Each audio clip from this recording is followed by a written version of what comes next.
अस्सलाम वालेकुम, मैं हूँ अलीना शिकरी। आप देख रहे हैं मेरा YouTube channel. Please like share subscribe ज़रूर कीजिए। मेरे पीछे आप देख सकते हैं वज़ीर आला पंजाब मरीम नवाज़ साहिबा आज एक रेस्क्यू, एक अलग नौयत के एक मुनफरिद रेस्क्यू मिशन पर थी। क्या करने गई थी, ये बड़े उस पर तनकीद हुई है कि इनका क्या काम था। लाइफ जैकेट्स पहन के ये बोट पे रावी पे निकल पड़ी और उन्होंने इस बात को जस्टिफाई ट्विटर पे आके ये किया कि वो एक सीएम के आंखों से, उसकी नज़रों से देखना चाहती थी कि एक आम आदमी किस कर्ब से गुजर रहे हैं, आम आदमी किस तरह के हालात से दो चार है। और फिर ये जो रेस्क्यू टीम्स हैं उसको बताना चाहती थी कि वो कहाँ कहाँ उनको क्या क्या चीज़ों की ज़रूरत है। और वो उन्होंने फिर आइडेंटिफाई किया कि क्या क्या बेसिक्स जो हैं वो रिक्वायर्ड हैं। वो मरीम नवाज साहिबा आज इस बोट मिशन पे जो है वो निकली थी। और ज़्यादातर तो इनकी हुकूमत को इस बात पे तनकीद की जाती है कि ये सिर्फ और सिर्फ एक टिकटॉक और जो पब्लिसिटी स्टंट्स होते हैं वो नज़र आते हैं। आज उनकी टाइमलाइन अगर आप उसका जायज़ा लें तो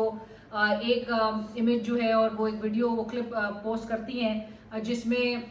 मरीम नवाज साहिबा वज़ीराबाद की 27 अगस्त की एक तस्वीर जो कि सैलाब से मुतासर वो एरिया की पोस्ट कर रही होती हैं, और दूसरी तरफ एक बिफोर एंड आफ्टर दिखाया जा रहा है। लेकिन इनको बेसिक कुछ चीज़ों की हवाले से इनकी टीम को चाहिए कि वो ब्रीफ करे, हर चीज़ उठा के और इनके जो ट्विटर हैंडल है उससे पोस्ट कर देने से वज़ीर आला पंजाब का बड़ा सख्त मजाक उड़ रहा है। क्योंकि वो वज़ीराबाद की बिफोर एंड आफ्टर की तस्वीर कुछ ऐसी है कि बिफोर में वज़ीराबाद का एक सैलाब से मुतासरा इलाका दिखाया जा रहा है और आफ्टर में दूसरा एक इलाका दिखाया जा रहा है। तो उनको बताने की अशद ज़रूरत है कि बिफोर एंड आफ्टर एक ही मौके का और एक ही जगह के हवाले से बताया जाता है। और कुछ यहाँ पर मखलूक आ चुकी हैं जायज़ा लेने के लिए, यहाँ पर इंस्पेक्शन के लिए। बहरहाल आज ये भी इंस्पेक्शन पर निकली हुई थी और उन्होंने काफ़ी चीज़ों का जायज़ा लेते हुए और एक सीएम्स वो कहती हैं कि एक व्यू से वो चीज़ें देखना चाहती थी उनकी नज़रों से। और अच्छी बात है कि ये इनको पता चले और ये अवामी लीडर्स जो अपने आप को कहते हैं उनको पता चले कि अवाम किस कर्ब से गुजर रही है और हर साल गुजरती है। मतलब मरीम साहिबा, ये नई बात नहीं है, ये इस साल से अवाम सिर्फ जो है इस किस्म के हालात से दो चार नहीं है। क्लाइमेट चेंज का तो हमें एक सामना रहता ही है, क्लाइमेट चेंज तो हम भुगत ही रहे हैं, लेकिन जो क्लाइमेट डिज़ास्टर है जो कि ख़ुद अपने हाथों से ये जो है क्रिएट किया जाता है, ये ह्यूमन इंड्यूस्ड है। और ये जिस तरह से क्लाइमेट चेंज इवॉल्व हो गया क्लाइमेट डिज़ास्टर में, ये गफलत से ही है। आज मरीम साहिबा हमें ये तो बता रही है कि अनप्रेसिडेंटेड ये इवेंट्स हैं, क्लाइमेटिक इवेंट्स नज़र आ रहे हैं, बहुत अनयूजुअल वेदर पैटर्न्स तो दिखाई दे रहे थे। लेकिन 6-8 हफ्तों से हमें पता था कि क्या कुछ पाकिस्तान में होने जा रहा है। जब मरीम बीबी अपनी जो आज बड़े सख्त तनकीद शायद खटक साहब मेरे प्रोग्राम में भी कर रहे थे कि ये सहेलियों का टोला है जो कि पंजाब में मुसल्लत है और अब इनसे जो इनसे तंग हैं इनके अपने लीगी एमपीएस, पुराने जो लीगी एमपीएस हैं, वो खुद भी तंग हैं इन सहेलियों के टोलों से। और इन सहेलियों के टोले के हवाले से बताया जा रहा है कि जी ये फंड्स रोक के बैठ जाते हैं और हर चीज़ पे मुसल्लत हैं और बहुत कुछ इन्होंने ऑब्स्टिकल्स क्रिएट किए हुए। तो लीगी कुछ एमपीएस के हवाले से बताया जा रहा है जो शायद खटक साहब बहरहाल क्लेम कर रहे हैं, और कितनी सदाकत है इस बात में yet to be investigated. But जो मरीम साहिबा का पिछले कुछ हफ्तों में जो ज़ेर तनकीद रहा जापान का दौरा, उस टाइम्स में भी हम देख रहे थे कि पाकिस्तान में इस किस्म के हालात, टोरेंशियल रेन्स जो हमें बताया जा रहा है कि जी पंजाब में रेन्स हुई और रेन्स में फिर बारिश में टोरेंशियल रेन्स हुई। तो ये भी आज बड़े इनकी गुफ्तगू तनकीद का निशाना बनाई जा रही है। बट अल्टीमेटली हमें किस चीज़ की तरफ आनी है? मरीम साहिबा जब ये कहती है कि जी ये अभी हमारी प्रिपेयर्डनेस ही थी जिसकी वजह से जो लॉसेस का क्वांटम है वो हमें कम नज़र आ रहा है, नुकसान इस हद तक नहीं नज़र आ रहा। और ये प्रिपेयर्डनेस की वजह से है। प्रिपेयर्डनेस का मतलब ये आलम है जिस किस्म की तबाकारियाँ हमें नज़र आ रही हैं और जो हमें अर्बन फ्लडिंग और जो शहरों में जिस तरह से पानी दाखिल हुआ है। भारत तो हर साल पानी छोड़ेगा, हम कितना ये जो सैलाबी जो रेला है और जो ये पानी है ये हम ज़ाया कर देते हैं क्योंकि हमारे पास जो वाटर स्टोरेज कैपेसिटी है जिस पर आज फिर जोर दिया जा रहा है। वज़ीर आज़म शहबाज शरीफ साहब कह रहे हैं कि जी स्टोरेज कैपेसिटी हमने बढ़ानी है, वाटर मैनेजमेंट जो है वो हमारी जिस हद तक नाकिस है। हम हर साल देखते हैं कि जी इस पे हर इस तरह की सिचुएशन के बाद हम एकदम से एक्टिव होते हैं, डिबेट होती है जी, बड़ा जोर दिया जाता है डैम्स बनाए जाएं। मतलब डैम्स का हाल देख लीजिए, दामिर भाषा जो है वो प्रपोज कब होता है 80s की दहाई में, वो कंस्ट्रक्शन उसकी कब शुरू होती है और अभी तक वो कंप्लीट नहीं होता। اسی طرح کے مورلیس حال ہمارے اور بھی باقی ڈیمز کے ہیں. ہم نے کتنا کچھ کمپلیشن کی طرف ہم لے گئے ہیں, کتنا کچھ انوگریٹ ہم نے کر دیا ہے. واٹر مینجمنٹ ہم جس طرح سے پانی ضائع کر رہے ہیں, اور بھارت کی جانب سے ہمیں فلڈ الرٹس انفارمیشن شیئر کی جا رہی تھی. ہم نے کیا کیا, جو انوائرمنٹلسٹ ہیں, جو کلائمیٹ چینج ایکسپرٹس ہیں, وہ اب لٹرلی پروگرامز میں آ کے یہ کہہ رہے ہیں کہ ہمیں اب اپنی آواز بری لگ رہی ہے, بار بار ہم ایک ہی چیز کو دہرا رہے ہیں, لیکن کسی کی جو کان پہ جوں تک نہیں رینگ رہی ہے کہ وہ اس چیز پہ آ کے, یا ہم انویسٹڈ, ہمیں گورنمنٹس ہماری نظر آئے کہ جی پیسہ خرچ کیا جا رہا ہے, جو ہمیں پلیجز کیے گئے تھے 2022 کے بعد سے. 2010-11 I believe should have been an eye opener. آج مجھے ایک پروگرام میں بھی مدعو کیا گیا تھا منصور علی خان صاحب کو, اور اس میں بھی ہم یہی بات کر رہے تھے کہ 2010-11 آپ کے لیے ایک ایسا انسیڈنٹ ہونا چاہیے تھا, اگر تو آپ اس سے سیکھنا چاہتے, آپ کے لیے اگر بڑے بڑے جو لیسنز لرن کرنے والے ہیں, تاکہ آپ نیکسٹ ایئر, جو کہ مصدق ملک صاحب فیڈرل منسٹر ہیں آن کلائمیٹ چینج, وہ ہمیں کہہ رہے ہیں کہ جی اگلے سال کی جو مانسون سیزن ہوگا اس کی پریڈکشن انہوں نے پہلے ہی بتا دی ہے, اس کی فوکاسٹ, اور وہ کہہ رہے ہیں اگلے سال کا جو مانسون سیزن ہے that will be more lethal, وہ 2 ہفتے پہلے ایک تو شروع ہو جائے گا اور 2 ہفتے بعد ختم ہوگا, یعنی کہ وہ شدید جو ہے ہوگا اور لمبا بھی ہوگا. سو لہٰذا اس کے لیے ہمیں کس حد تک پریپیئر ہونے کی ضرورت ہے. ہمیں اس وقت پاک فوج جو ہے وہ ریسکیو آپریشنز میں, ریسکیو اینڈ ریلیف آپریشن میں جو ہے وہ مصروف تو نظر آ رہی ہے. ایون دیگر جو آرگنائزیشنز ہیں, این جی اوز ہیں, وہ بھی ہمیں نظر آ رہا ہے, لیکن ہم اس قسم کی سچویشن کا سامنا ایوری ایئر کر رہے ہیں. And what have we learned from it, what are we doing about it. ہم کلیمز تو خیر آج بھی بہت زیادہ سن رہے ہیں. سو لہٰذا ہمیں اس وقت احسن اقبال صاحب بھی آج کہہ رہے ہیں کہ جی بھارت نے بھی, آج تو بلکہ ان کا جو اسٹیٹمنٹ تھا کہ بھارت نے بڑے زبردست قسم کے بند جو ہے وہ بنا دیے ہیں. تو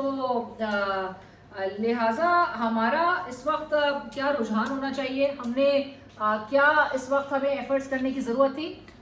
وہ اس پر ہمیں ہائی لائٹ, اور ہمیں جو بتایا جا رہا ہے کہ جی غفلت سے کوئی جانی نقصان نہیں ہوا, آلدو نقصان اور جو لاسز کا جو کوانٹم ہے وہ انتہائی, وہ جو اسکیل ہے وہ بہت زیادہ ہے. یہ ہمیں جو گلیشیئر جو آؤٹ برسٹ ہے, جو کلاؤڈ آؤٹ برسٹ ہے, یہ ہمیں ایک سلسلہ شروع نظر آیا گلگت بلتستان اور خیبر پختونخوا میں تو ہمیں دکھائی دیا, لیکن اب اس سے پنجاب میں مختلف سچویشن اس لیے تھی, اور زیادہ افیکٹ اس لیے بھی نظر آیا کیونکہ دریاؤں میں جو پانی کا ریلا جو چھوڑا گیا بھارت کی جانب سے, اور جس کے بعد اس قسم کی سچویشن ہمیں نظر آئی. لیکن اب یہ خیبر پختونخوا سے پھر یہ پانی پنجاب ہے, اور پنجاب سے اب یہ سندھ کی طرف جا رہا ہے. سو لہٰذا یہ ایک ڈیوسٹیٹنگ ایک سچویشن ہے پاکستان کے لیے. اور آج مریم نواز صاحبہ جس طرح سے کہہ رہی تھی کہ یہ وہ کسی ایک جماعت کی بات نہیں کرتی, وہ اور اچھی بات ہے کہ مطلب آپ اگر یہ ریئلائز کریں کہ یہ سیاست سے بڑھ کے آگے بڑھ جائیے, اور سب نے مل کے کلیکٹیولی ان مشکل حالات کا مقابلہ کرنا ہے, اور لوگوں کو اس کرائسس سچویشن سے باہر نکالنا ہے. جو بیچارے عوام جو ویسی ہی کرب سے گزر رہے ہیں, جو ویسی ہی حکومتی پالیسی کی جو ہے وہ ناقص پالیسیوں کا شکار ہے, جو ویسی آپ کو پتہ ہے کہ کسان جو ہے وہ کس طرح کے سراپا احتجاج تھا, کاشتکار جو ہے وہ تباہ ہو گیا تھا, اور اوپر سے پھر یہ فلڈس کی سچویشن ہے, تو کچھ اس کے پاس پیچھے نہیں رہ گیا. مال مویشی وغیرہ سب جو ہے وہ بہہ گئے ہیں. بھی انفارچونیٹلی چند دن کی بات ہے, اور اس کے بعد ہم پھر روایتی سیاسی موڈ میں حکمرانوں کو دیکھیں گے. پرائیورٹیز ہماری کیا ہیں وہ سب تو جانتے ہی ہیں. اس کے ساتھ ساتھ ہی میں ضرور مینشن کرتی چلوں, شاہد خٹک صاحب آج جب وہ سہیلیوں کے ٹولے کی بات کر رہے تھے, تو اس وقت سہیلیوں کا ایک گروپ پنجاب کے اوپر قابض ہے, فارم 47, اور آپ کو پتہ ہے ان کے, مجھے انفارمیشن ہے پکی کہ ان کے آئیز لابیز میں 35-40 MPs بیٹھ کے وہ تنگ ان چیزوں سے, اور وہ لوگ گو کہ وہ فارم 47 سے جیت کے آئے ہیں, لیکن وہ پرانے مسلم لیگی ہیں, مطلب انہوں نے ایک ٹائم گزارا اس جماعت میں, وہ سارے تنگ ہیں کہ یہ تو سہیلیوں کو. سو آپ کہہ رہے ہیں کہ ان کے اپنے ایم پی ایس جو ہیں وہ تنگ ہیں, مریم نواز صاحبہ کی ٹیم ہے وہ خواتین. آپ ایسا کریں, دیکھیں ٹیم الگ ہوتی ہے, ٹیم میں پروفیشنل لوگ ہوتے ہیں, نہیں وہ لیکن اچھی نہیں, میرے خیال میں تو ایک امپاورمنٹ, ویمن امپاورمنٹ, پڑھے لکھے لوگ ہوں جو ملک کو سرو کر سکے, جو صوبے کو چلا سکے, جن کی کوئی قابلیت ہو. آپ کہہ رہے ہیں کہ پڑھے لکھے نہیں ہیں. دیکھیں ابھی پڑھے لکھے تو دور کی بات, وہ کوشش بھی نہیں کرتے پڑھے لکھنے کی. وہ شاہد خٹک صاحب آج میرے پروگرام میں اس لیے بھی آئے تھے کیونکہ آج انہوں نے اڈیالہ جیل جا کے عمران خان صاحب سے اس یقین دہانی پر ملنا تھا جو वफाकी वज़ीर बराए पार्लिमानी उमूर डॉक्टर तारिक फजल चौधरी साहब ने चंद रोज़ कबल हामिद मीर साहब के शो पे शाहिद खटक साहब को कहा था कि जी आपको मैं मिलवा दूंगा, मैं बिल्कुल मिलवाऊंगा। हामिद मीर ने 3-4 दफ़ा उनसे बोला कि जी आप वाकई मिलवाएंगे, तो उनका बिल्कुल मिलवाऊंगा। तो मैंने कहा आप तो खुद बोलते हैं ये फॉर्म 47 की बेसाखियों पर आए हैं, हुकूमत बनाई है, इनके पास तो कोई इख्तियार नहीं है, इनकम्बेंट्स जो है इमरान खान इनको इरेलेवेंट समझते हैं, लेकिन बावजूद उसके आप इनकी यकीन दहानी पर भरोसा करके कहते नहीं मैं मुझे पता था कि ये कुछ नहीं कर सकते, लेकिन मैं जाके दिखाना चाहता था। और इसी तरह का आपको पता है कि हाल कुछ वर्षे कबल जब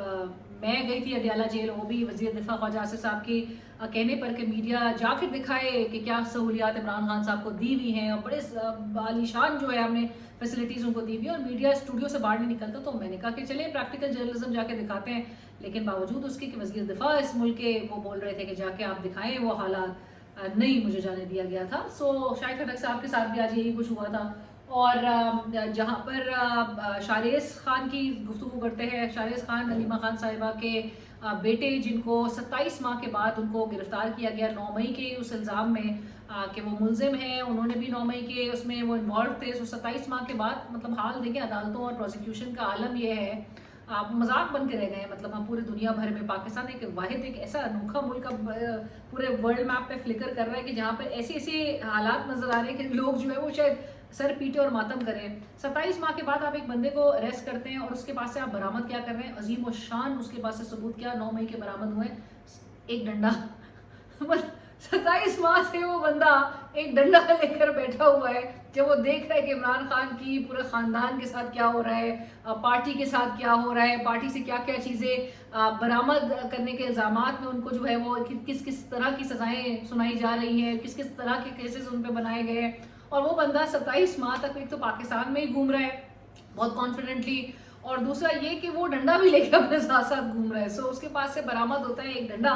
जो मेरे नहीं समझ आ रही कि हर किसी के पास एक तो झंडे और डंडे जो है प्रोसिक्यूशन को ऐसे मिल रहे हैं कि ये जो ऑब्सेशन है रियासत का डंडों से, ये नहीं जा रहा। ये क्या बता रहे हैं आप अपने कमेंट्स में ज़रूर मुझे अपनी राय से आरा से आगाह कीजिएगा कि ये हर किसी के पास से इनको डंडे क्यों मौसूल हो रहे हैं, बरामद हो रहे हैं, और ये क्या ऑब्सेशन है रियासत का डंडों से। 27 माह के मतलब अगेन मैं बार बार मैं मतलब समझने से कासिर हूँ कि 27 माह तक वो बंदा जो कि खुद कह रहा है कि 9 मई को वो चित्राल में मौजूद था, उसकी तस्वीर जो है वो मौजूद है, और उसके साथ साथ ही आप उसको 27 मंथ्स के बाद आपने एकदम से लेट रियलाइजेशन, लेट अवेयरनेस आपको फील होता है कि जी उसको अरेस्ट करना है, और 27 मंथ्स के बाद जब आप उसको अरेस्ट करते हैं तो आप उसके पास से 27 माह के बाद एक डंडा बरामद करते हैं। तो मजाक बन के ही रह गई है मतलब हमारी इस वक्त की प्रोसिक्यूशन और जो मुल्क में जिस तरह से मामला चलाए जा रहे हैं। इमरान खान के हवाले से आखिर में, क्योंकि अब टॉक शोज़ में और हमें भी जब बुलाया जा रहा है तो आज भी डिस्कशन यही हो रहा था कि मौजूदा सिस्टम को जिसको इमरान खान साहब किसी भी सूरत लेजिटिमेसी नहीं देना चाहते, बाई इलेक्शंस का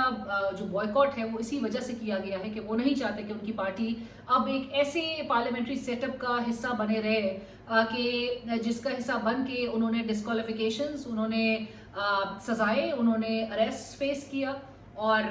जिस किस्म की स्पेस उनकी चोक की गई, पार्लियामेंट के अंदर रह के भी उन्होंने देख लिया, पार्लियामेंट के बाहर की भी सिचुएशन देख ली। सो वो नहीं चाहते कि अब वो इस सेटअप को मजीद एक लेजिटिमेसी ग्रांट करे, और हर कोई शख्स जो है वो इस बात पर अलाइन है कि डे वन से इस सेटअप को लेजिटिमेसी या क्रेडिबिलिटी तो मिली हुई नहीं है। उस पर सवाल तो डे वन से ही है, जिस तरह के नताइज थे इलेक्शंस के और जिस किस्म की हुकूमत कायम की गई, तो क्रेडिबिलिटी एक लॉस तो ऑब्वियसली सिस्टम को उसी दिन से था, 8 फरवरी के बाद से ही था। लेकिन पूरी दुनिया भर में मजीद इसका तमस्कर उड़ाया जाएगा अब, जबकि हमें नज़र आएगा कि पाकिस्तान तहरीक इंसाफ मुल्क की सबसे बड़ी जमात, अपोजिशन की सबसे बड़ी जमात, मकबूल तरीन जो लीडर है उसकी पार्टी